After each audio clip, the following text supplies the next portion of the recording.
Saludos. Ahora vamos a abordar el desarrollo del ejercicio número 10, que también se inscribe dentro de la teoría del consumidor. El ejercicio 10 dice lo siguiente, que si las preferencias de un consumidor se representan mediante la función de utilidad y nos dan una función de utilidad Cobb-Douglas, su correspondiente función de gasto será, muy bien, entonces, con toda claridad, el ejercicio número 10 nos está preguntando por una función de gasto mínimo coherente con la función de utilidad que el propio ejercicio nos ha proporcionado. Ahora bien, para poder desarrollar, tenemos que considerar, sin embargo, un hecho importante, que la pregunta 12, que está relacionada con la pregunta 10, nos hace una serie de cuestionamientos, nos hace una serie de consultas acerca de cómo son las demandas de los bienes 1 y 2. Como ustedes pueden leer ahí claramente, nos está consultando si las demandas de los bienes 1 y 2 son complementarios, sustitutos o probablemente independientes, brutos o netos. Y este hecho, ¿no? Este hecho tiene una gran importancia porque implica que aquí vamos a buscar una estrategia de desarrollo que nos permita resolver ambos problemas a la vez, que nos permita resolver ambas situaciones, la 10 y la 12, al mismo tiempo. Muy bien, entonces vamos a ello.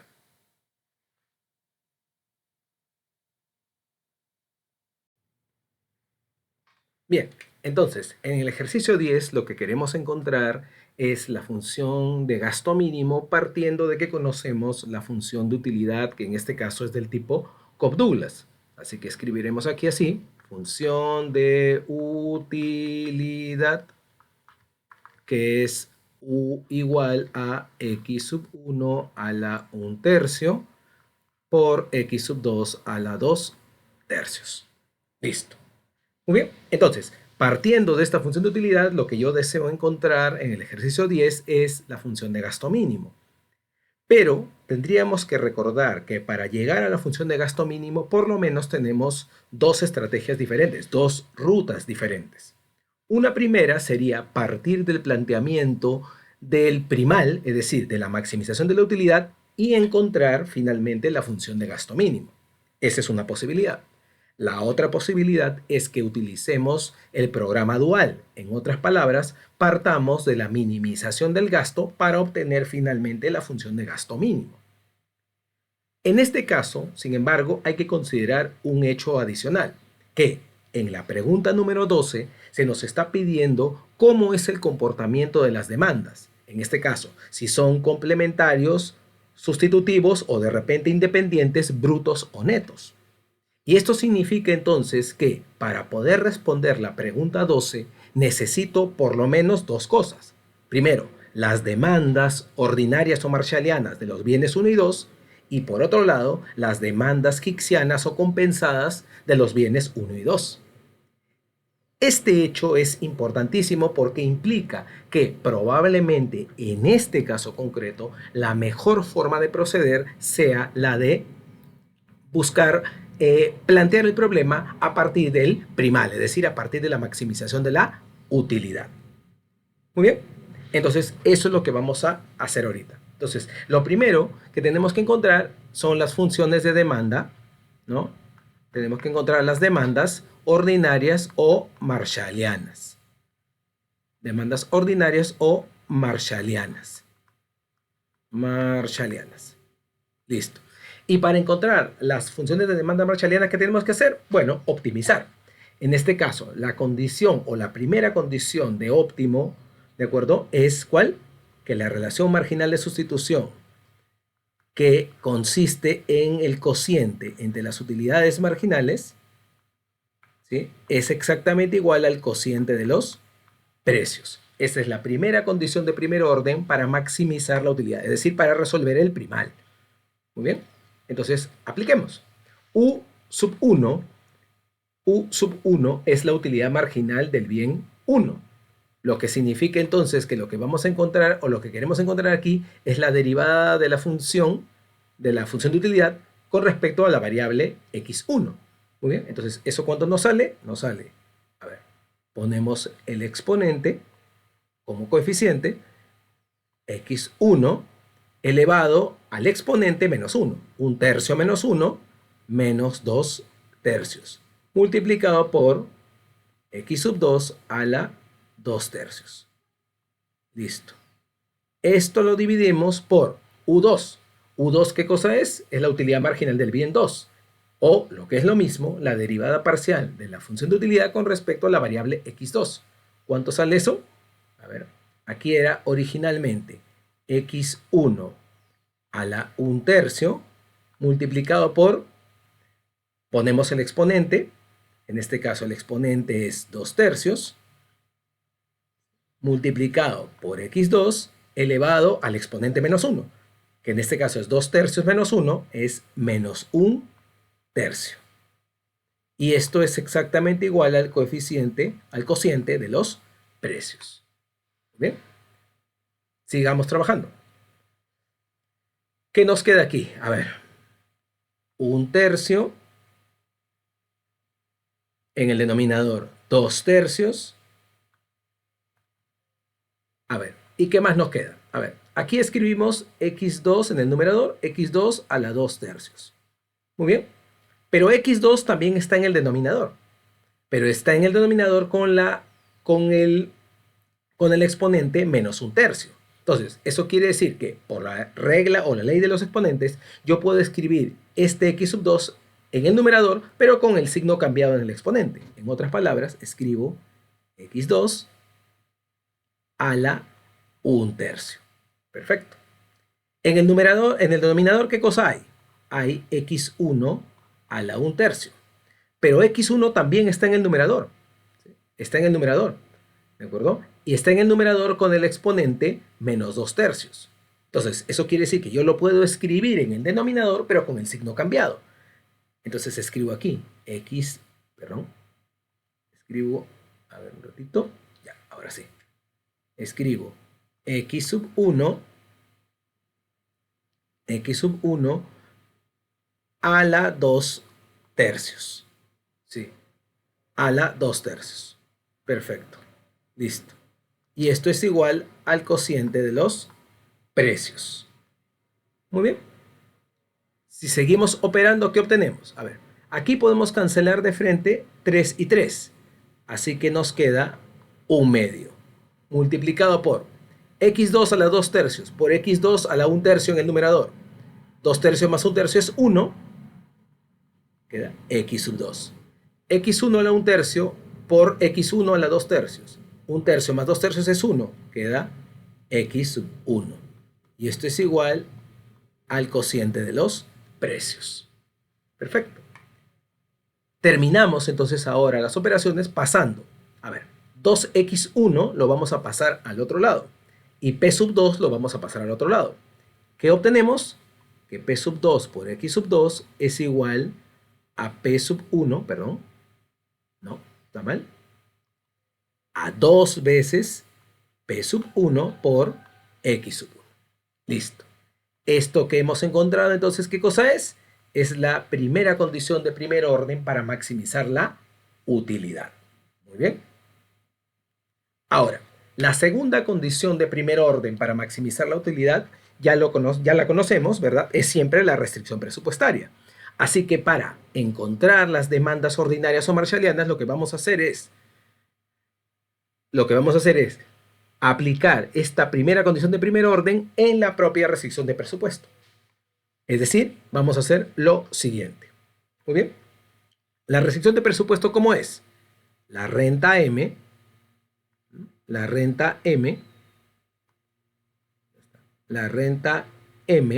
es igual a P sub 1 por X sub 1 más P sub 2 por X sub 2.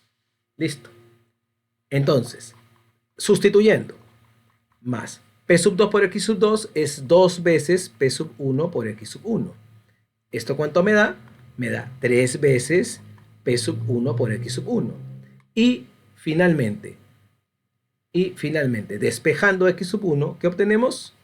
Obtenemos 1/3 de M sobre P sub 1. Listo. Ya está. ¿Qué cosa acabamos de encontrar? Hemos encontrado la demanda ordinaria o demanda marshalliana del bien 1. Perfecto. Ahora, ¿qué debemos hacer? Encontrar la demanda ordinario marshalliana del bien 2. Muy bien. Entonces, eso lo podemos hacer simplemente escribiendo la condición, la primera condición de primer orden y sustituyendo la demanda que acabamos de encontrar. O sea, aquí, ya, listo. P sub 2 por X sub 2 es 2 veces P sub 1 por X sub 1. Sustituyendo, tenemos 2 veces P sub 1 por 1/3 de M sobre P sub 1. Este P sub 1 y este P sub 1 se anulan, nos queda 2/3 de M, y despejando X2, pues muy fácilmente logramos llegar a 2/3 de M sobre P sub 2. Listo, ya está. ¿Qué hemos obtenido entonces? Pues simplemente hemos obtenido la función de demanda ordinario marshalliana del bien 2. Listo. Ya tengo entonces las dos demandas correspondientes a los bienes 1 y 2. Perfecto. Ahora, ¿qué tenemos que hacer? Bueno, tenemos que continuar encontrando ahora la función de utilidad indirecta. Muy bien. Entonces, vamos a hacerlo de esta manera. Aquí le pondremos función,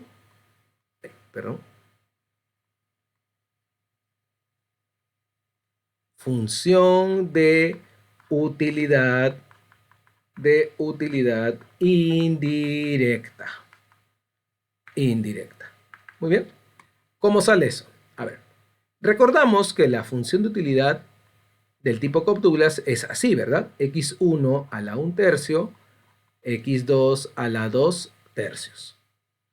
Ya está. Listo. Entonces, ahora sustituyamos las demandas. Utilidad es, vamos a ver, X1. ¿X1 cuánto era? X1 era 1/3 de M entre P1 a la 1/3. Listo. ¿Y X2 cuánto era? 2/3 de M sobre P sub 2 a la 2/3. Listo. Muy bien. Operemos entonces. La utilidad es igual. 1 a la 1/3 es 1. 3 a la 1/3 queda tal cual. 3 a la 1/3 por M a la 1/3. Y abajo, en el denominador, P1 a la 1/3. Multiplicado por 2 a la 2/3. Dividido por 3 a la 2/3. Multiplicado por M a la 2/3. Sobre P sub 2 a la 2/3. Listo. Sigamos operando. La utilidad entonces es igual a, vamos a ver, aquí queda 2 a la 2/3 dividido por 3 a la 1/3 por 3 a la 2/3. Como los exponentes suman 1, simplemente queda 3. Multiplicado por M a la 1/3 por M a la 2/3. Como suman 1 los exponentes, queda M. Y por último, en el denominador queda P sub 1 a la 1/3 por P sub 2 a la 2/3. Y listo. Ya está.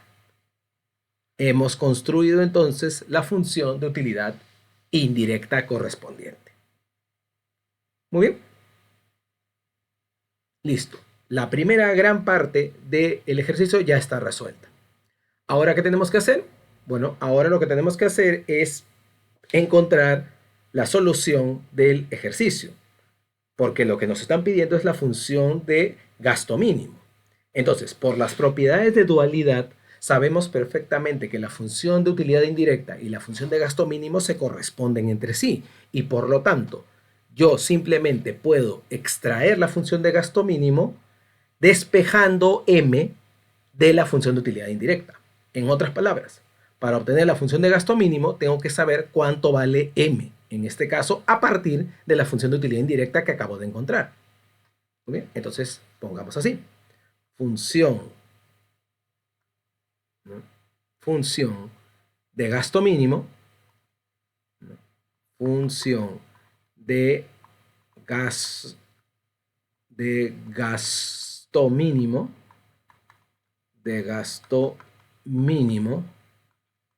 es, muy bien, entonces simplemente despejamos. M es igual a, listo. Todo lo que no es M pasa al otro lado. En otras palabras, es 3, 2, en el denominador 2 a la 2 tercios, multiplicado por P1 a la 1 tercio, P sub 2 a la 2 tercios, multiplicado por U. Listo, ya está. Ya tengo entonces ahora sí la función de gasto mínimo. Ya tengo la función de gasto mínimo. Muy bien. Ahora, ustedes saben perfectamente, ¿no? Vamos a marcarlo aquí. ¿Listo? Ya está resuelto. Pero en el caso del ejercicio, tenemos que hacer un pequeño artificio adicional.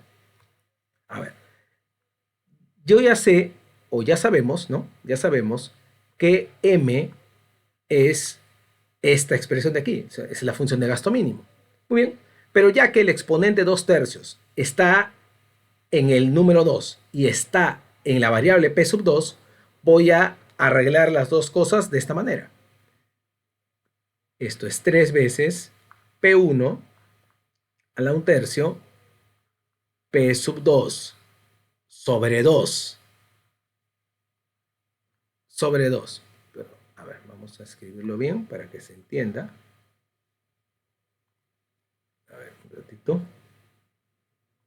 P sub 2, en este caso a la 2 tercios, multiplicado por U. Listo. Entonces, claramente, la respuesta tendría que ser, en este caso, ¿no? Nuestra respuesta tendría que ser la letra B, ¿verdad? La 10, entonces, la pregunta número 10 tiene como respuesta la letra B, ¿no? Simplemente hemos tenido que hacer un pequeño arreglo algebraico y eso nos permite descubrir rápidamente que la respuesta tiene que ser la letra B. Perfecto, perfecto.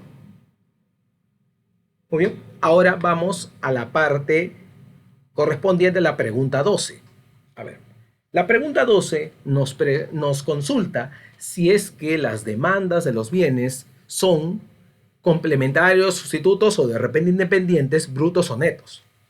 Muy bien, entonces, nosotros ya tenemos las funciones de demanda, para hacer ese cálculo. ¿Sí? La función de demanda ordinaria. Es decir, ya podemos chequear qué tipo de relación tienen los bienes 1 y 2 en el sentido bruto del término. Pero no tenemos las funciones de demanda hicksianas. Necesitamos las demandas hicksianas para poder analizar si es que los bienes 1 y 2 son complementarios, sustitutos o independientes en el sentido neto. Entonces, eso es lo que vamos a desarrollar ahora. Vamos a calcular las demandas, ¿no? Demandas hicksianas. Hicksianas o compensadas, ¿no? Como deseen decirlo. Muy bien. Entonces, la teoría de la dualidad nos dice que si tenemos la función de gasto mínimo, podemos aplicar el lema de Shepard para poder encontrar las funciones de demanda hicksiana. Muy bien. Entonces, ¿cómo sería?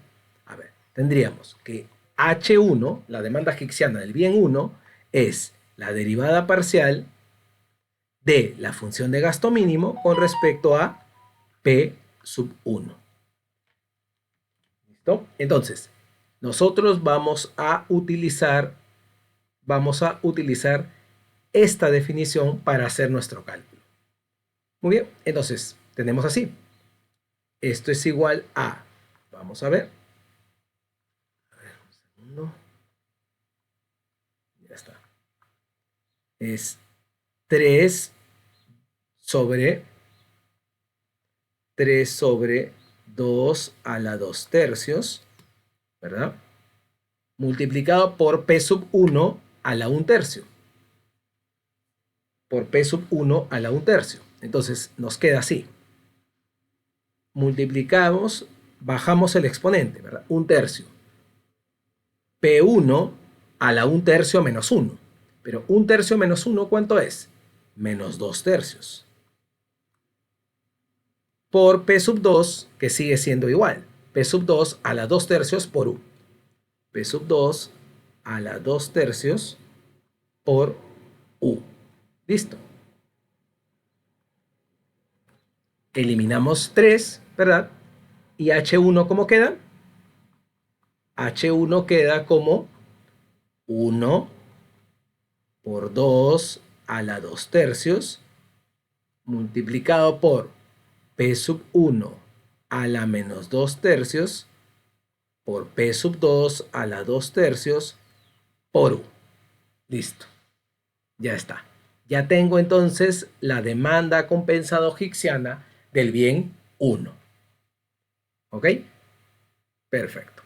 Ahora vamos a hacer lo mismo para determinar la función de demanda compensada o demanda higsiana del bien 2. Entonces, ¿cómo será? Bueno, pues sencillo, ¿verdad? Sabemos que, sabemos que H2 es igual a la derivada de la función de gasto mínimo con respecto al precio 2. Muy bien. ¿Cómo sería entonces? Aquí tenemos, ¿verdad? A partir de esta función, ¿no? A partir de esta función vamos a encontrar, ¿no? Aquí, ¿no? A partir de la función de gasto mínimo vamos a encontrar la derivada.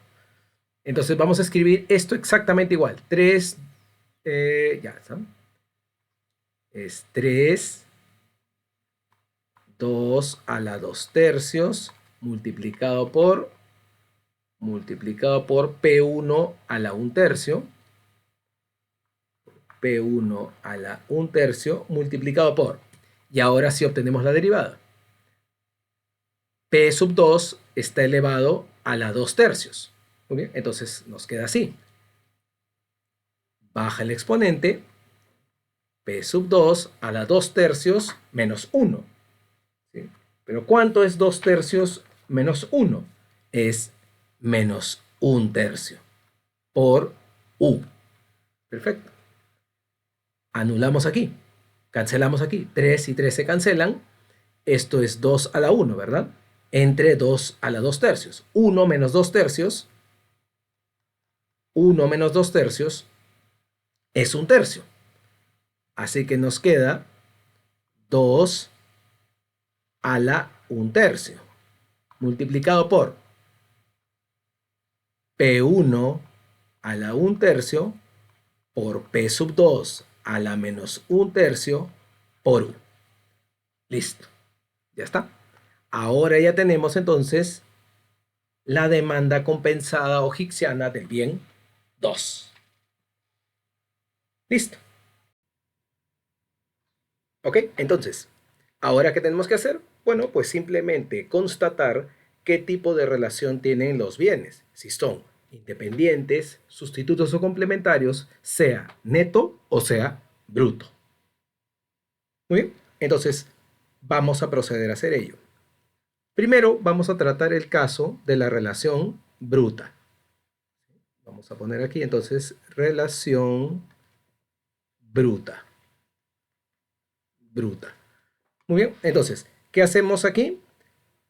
Por simplicidad, voy a volver a escribir las demandas. Entonces, la demanda ordinaria o marshalliana de X1, ¿no? Del bien 1, la demanda ordinaria marshalliana era 1/3, ¿no? Simplemente estoy escribiéndolo otra vez, lo que ya hemos encontrado, M sobre P sub 1, y X2 era igual a 2/3 de M sobre P sub 2. Muy bien. Para poder estudiar qué tipo de relación tienen los bienes, simplemente lo que tengo que hacer es encontrar la derivada. ¿Cuál derivada? La derivada parcial de la cantidad demandada o de la demanda del bien 1 con respecto al precio del bien 2 y la derivada parcial de la demanda del bien 2 con respecto al precio del bien 1. Muy bien, entonces tenemos así. Derivada parcial de x sub 1 con respecto a p sub 1, ¿de acuerdo? Y aquí es muy fácil constatar, perdón, aquí está mal, es con respecto al precio del otro bien, p sub 2, ¿de acuerdo? Muy bien, entonces, claramente se puede notar que en la demanda del bien 1 no está el precio del bien 2, por lo tanto esta derivada es 0, ¿sí? Directamente. Del mismo modo, la derivada de la demanda del bien 2 con respecto al precio del bien 1, bueno, es muy fácil constatar, ¿verdad?, que en la demanda del bien 2 no está presente el precio del bien 1. Por lo tanto, esta derivada es 0. Teniendo en consideración esto, quiere decir que las demandas no reaccionan al precio del bien rival, del otro bien. En otras palabras, los bienes, ¿cómo son entre sí? Los bienes, ¿no? Los notaremos aquí, los bienes son independientes, ¿no? Son independientes brutos. Son independientes brutos. Listo, ya está. Ya llegamos entonces a la primera conclusión. Segunda conclusión. Relación neta, ¿no? Relación neta.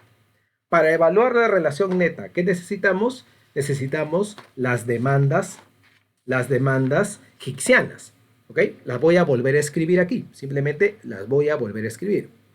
H1 es igual a 1 sobre 2 a la 2 tercios de P1 a la menos 2 tercios por precio P sub 2 a la 2 tercios por U. Y H2 es igual a 2 a la 1 tercio, es igual a 2 a la 1 tercio por P sub 1 a la 1 tercio por P sub 2 a la menos 1 tercio por U. Perfecto. Muy bien. ¿Qué tengo que hacer ahora? Bueno, hacer exactamente lo mismo que hicimos hace un momento. Encontrar la derivada cruzada. O sea, derivar H1 con respecto a P sub 2. ¿De acuerdo? Y luego derivada de H sub 2 con respecto a P sub 1. A ver, vamos a ver. ¿Cuánto sale aquí entonces? Perfecto. Entonces tenemos así. Aquí escribimos igualito, ¿verdad? 2 a la 2 tercios por P sub 1 a la menos 2 tercios por P sub 2. Pero aquí tenemos que hacerlo así. Como vamos a derivar con respecto a P sub 2, 2 tercios baja como exponente, como coeficiente, multiplicado por P sub 2, 2 tercios menos 1, es menos 1 tercio. Es menos 1 tercio, multiplicado por U. Listo, ya está. Ahora vamos a calcular la otra derivada. Derivada de H2 con respecto a P1. A ver, vamos a ver. Esto es igual a, aquí escribimos exactamente igual, 2 a la 1 tercio, multiplicado por, vamos a derivar con respecto a P sub 1. Entonces, el exponente lo ponemos como coeficiente, 1 tercio, por P sub 1 a la 1 tercio menos 1. ¿Cuánto es 1 tercio menos 1? Menos 2 tercios. Por P sub 2 a la menos 1 tercio por U. Listo. Ya están las derivadas. Muy bien. Entonces, recordemos algo muy importante. Por definición, los precios son positivos. Y el valor de la utilidad también lo es. O sea, 1 entre 2 a la 2 tercios es positivo. P1 es positivo, por lo tanto, cualquier potencia también es positiva. 2 tercios es positivo. P sub 2 es el precio, que también es positivo, así que cualquier potencia también es positiva. Y U es positivo. Entonces, todos los factores de esta expresión son positivos. O sea que esta expresión es mayor que 0. ¿Sí? Es positiva. Lo mismo pasa acá. 2 a la 1 tercio es positivo. 1 tercio es positivo. P1 es positivo. Su potencia, cualquier potencia, también es positiva. P2, ¿sí? P sub 2 es positiva. Cualquier potencia es positiva. U es positiva. Es decir, todos los factores de esta expresión son positivos.